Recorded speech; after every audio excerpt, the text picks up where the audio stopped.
Good morning, good afternoon, good evening, whatever time you're managing to watch this video. So this video is about nervous system regulation and understanding why we talk about that at all and why it's important.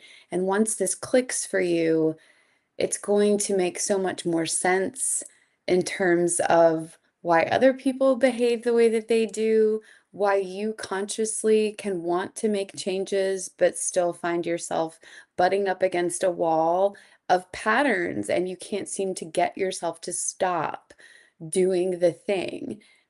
You're not weak, you're not bad, you're very well programmed, right? So this is what we're going to talk about. And in the name of nervous system regulation, we're going to start this video with a few deep breaths to come to a place where you're ready to receive this information and you're in the right state. So we're going to talk about this a little bit in the video, okay? So all I want you to do is take your palms and just put them on your knees, right? You're sitting in a chair probably or on the floor, which is great, right? So if you're on the floor, just make sure you're grounded down into your sits bones. If you're on a cushion or something to elevate your hips, if you're in a chair, just sit up. Of course, I didn't turn off my notifications. It's always something, isn't it? I'll do that right now. Here we go. Okay. Do not disturb me.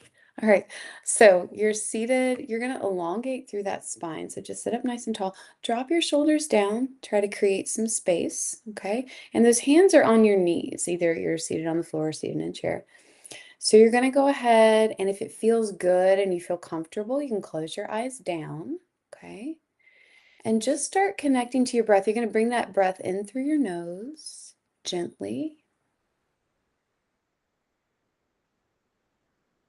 Allow yourself to take a nice full deep breath and then exhale gently through the nose. We're going to talk about this a lot more. Keep breathing in through your nose, but in through your nose and out through your nose is a quick and easy way to speak to your nervous system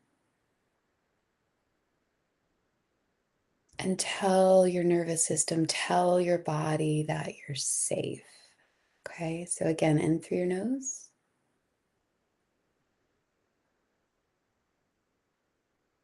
and out through your nose. Good. And even just those few moments of connecting with your breath, hopefully you can start to already feel a shift, right? It's very, very powerful. Okay, so talking about nervous system regulation, I'm going to start with a quote. And this is a Carl Jung quote. It's one of my favorites. Until we make the unconscious conscious, it will direct our lives and we will call it fate, right? So it's this idea that we're all operating mostly from our subconscious, meaning it is not conscious action that we are taking. It is now just running a program. And not all programs are bad, right? Think of when you get into your car to drive to work. You're not actively, consciously having to think, okay, so I'm going to turn the car on, and then I'm going to heat up my seats, and then I'm going to back down the driveway, and then, okay, and then I have to turn this, right? You're really on autopilot. And that's what subconscious programming is. That's your autopilot. Okay, so driving to work, not a bad autopilot to program to run. However, when we start running programs like, I'm not good enough, I'll never be able to, thinking about programs we run in certain contexts, like, I can't make enough money. Money is hard for me to make. I have to work hard in order to be loved or desired or to make enough money, right? We are programmed early on in our lives, and we'll talk about this more in the program, but just to kind of try to keep myself on track here, that nervous system regulation, in order for us to reprogram, in order for us to make new choices, right? First, we have to identify the program that we're running, make the choice that we don't want to run it anymore. But then you can't just consciously choose not to run it. You can't just say to yourself, all right, I'm done with that. I'm done with that belief. Get on out, right? If it were that easy, you would have done it a long time ago. We must come to a state of parasympathetic regulation, meaning you can't be in fight or flight. You can't be in stressed out, oh my gosh mode. You can't be in hard drive mode, right? Which is the way that we're often trying to change things. Grip down, do it, right? That's not the energy. The energy of change is slower brain waves, okay? And it's that state of rest and digest. And this is why yoga is so powerful, because there's breath work that speaks to your nervous system and brings you to a state of calm. There are certain, in Kundalini, there's certain mudras that are going to activate parts of your brain, right? There are certain um, positions, right, that are going to activate, again, acupuncture, meridians, right? And it's all connected. So it's speaking to your nervous system and telling your system you're safe. And now you're in the state where you can make changes. Okay. I have notes so I don't get off track and don't forget to tell you anything. Um, let's see. I think I've done a pretty good job. Yeah. So in some ways, this is a little bit of a buy-in in terms of like why this is so powerful and why it's so important. I love the science behind it, right? Kundalini feels like magic to me, but it's all backed by science. And really, science is just a way of figuring out the magic of the universe, right? So I like to think about it like that. I'll leave you with this. As you go through the program, you're going to probably gather certain things that sort of immediately put your system, signal to your system, it is time for rest and digest, right? And this is something you can use it throughout your life, right?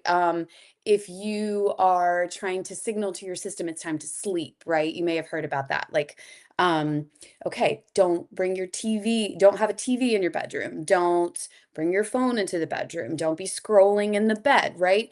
Even if you're laying in bed and you can't fall asleep, um, experts say don't lie there for hours in your bed, because now you're kind of programming your brain, oh, we lie here. We lie here awake, we don't sleep, right? So your brain, right, is always kind of picking up the signals of. And so I was just going to mention a few things that I do personally that kind of signal me and bring me to that state. Now, once you start doing Kundalini, you're going to notice that certain, just even coming into a seated pose and doing Gyan Mudra, you're going to automatically feel that release after you've done it for a week or two, right? Like it'll start to build that pattern for you. I have favorite incense smells that when I burn them, that smell activates for me that part of my brain that says, oh, it's time to calm. Smell is one of the most powerful senses for that. Funny story, there was a deodorant that I used when I was in seventh grade and I was auditioning for the volleyball team. And to this day, if I smell this like Teen Spirit, whatever this deodorant was, I automatically get butterflies. It activates me. I am right back at like volleyball tryouts, and it's the craziest thing. So smells, use that. Find your favorite smell. It doesn't have to be an incense stick. That might be one. I also love to light a candle. That is another sort of ritual piece for me. Like it just feels like, and ritual is very, I feel is, should, right? It's important when you make it important. It's important when you assign it that thing, right? So you'll start building your practices and the things that you love. Um, but yeah, just reminding yourself that you are not bad, you are not broken, and you absolutely can heal. Absolutely. You just haven't put yourself in the right state yet. And we're going to do that, all right, with our practices and with our Kundalini. Much love to you. Thank you for taking the time. It's the beginning, and it's going to be a beautiful journey.